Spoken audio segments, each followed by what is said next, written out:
Kagabi kasi, kagabi, mga alas 10 na siguro ng gabi. Lakas ng ulan. Tapos may kasamang hangin. Medyo maalinsangan. Doon kami natulog sa doon sa terrace sa second floor. Nung malakas ang ulan, lumipat kami sa loob kasi nga malakas ang ulan. Tapos ayun, paggising ko ng umaga at pumunta ako rito sa hayupan. Ayan ang nangyari. Yung mga kawayan natumba. Kasi malakas ang ulan tapos mahangin pa, bumigat yung dahon. Kasi may may halong tubig, tapos nga malakas ang hangin. Ang problema ito, may ayoko makikita rito. May wire sa taas, no. Yan. May wire yan papunta ron sa resort. Kaya ngayon, puputulin ko yung kawayan kasi nga istorbo na at baka baka bumigay itong wire ng resort. Yan wire na yan yung wire na yan. At pati hindi maistorbo dun sa bahay ng manok kasi delikado Yan ngayon ang aking puputulin. Kaya kinuha ko yung hagdan doon sa kabila.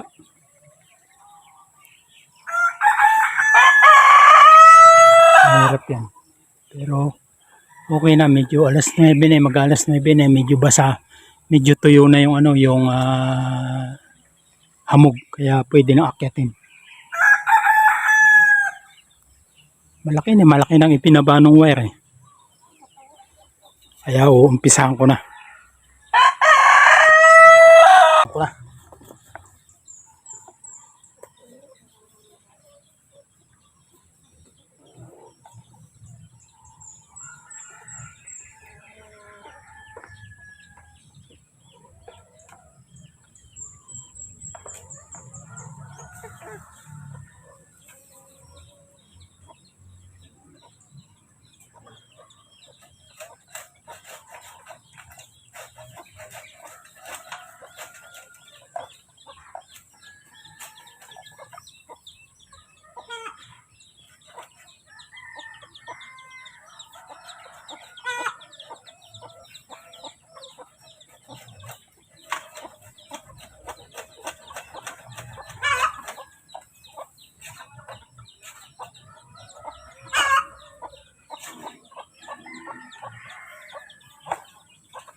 Yun, naputol na. Libre na yung wire. Hindi na delikado yung wire.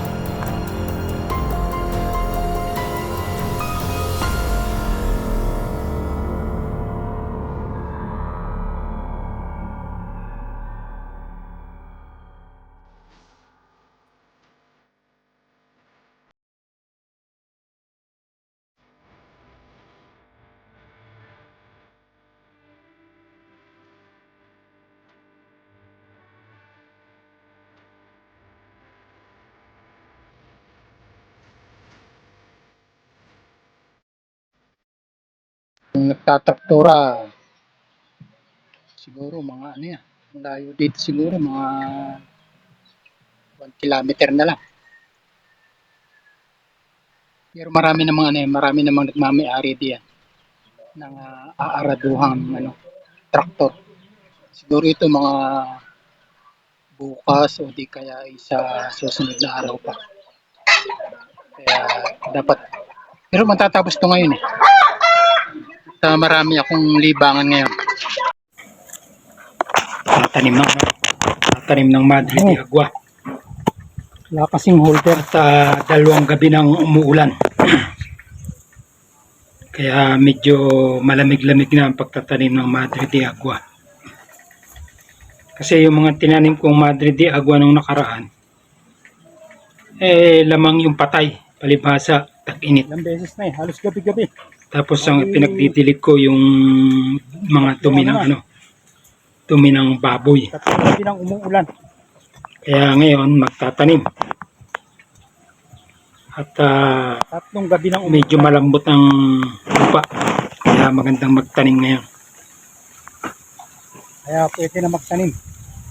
May nilalagay ako diyan na yung pampaugat. Naglagay ako ng mga pampaugat no, nakalagay pa sa plastic yung ginawa ko. Hindi naman tumubo. Ewan ko kung bakit. Siguro kailangan talaga yung nasa mga lilim na lugar, yung hindi na initan. Medyo malalim to. Ilan lang ang tumubo. Siguro sa dalawang kong tinanim ko ang tumubo lang. Yan ang kumukuha yan. Kaya ito direct na inalagay ko, direct sa lupa. Pero merong powder na pang paugat. Nalagyan ko ng pampaugat, root powder. Masubukan itong ganitong direkta na mayroong root powder. Kasi matataas na itong Madre de Agua. Ayan, ginamitan ko ng lagari para yan tatlong tatlong node. Tapos ito alisan ko ng balat yung dito ko yung protein powder. Sumablay man na siya rito, mayroon pang node to sa may buko. Sana mabuhay kasi karamihan dito sa ganito kalalaki malimit ikwan hindi agad nabubuhay, mahina silang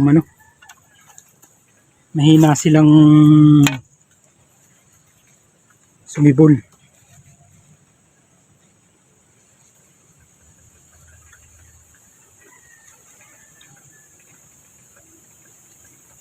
Yan siya yan, ganyan style. Yan ang style. Tapos ilulubog natin dito.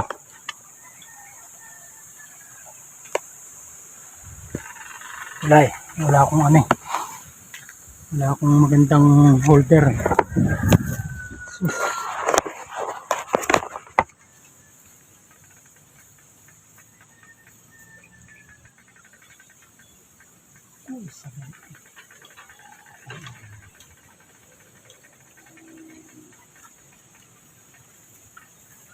Yan.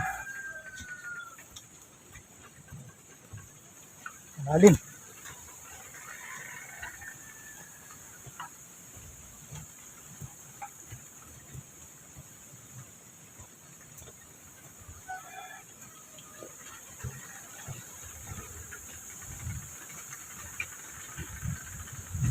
Kailangan meron siyang matitirang pagsisibulan.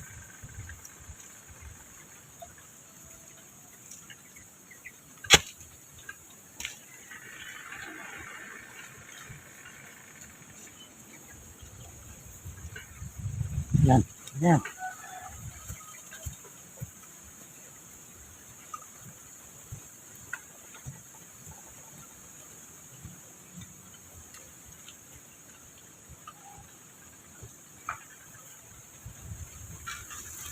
Yan. Ang pagkita niyan ano dito. Ang pagkita niyan dito 60. O yan dito 60 ayun no. 60. Ito may tanim din ako diyan ayan oh. Yun.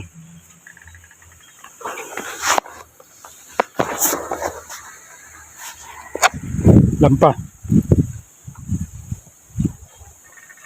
Para maganda magtanim ngayon kasi wala pa na hindi pa sumisikat ang araw. Eh mag-alas 11 na, parang gusto na namang umulan mamaya. Malalaki na kasi ayun oh. Oh. Kaya kailangan mag-multiply. Kailangan mag-multiply ng Madre de Agua. Okay, hanggang dito na lang po. Bye-bye.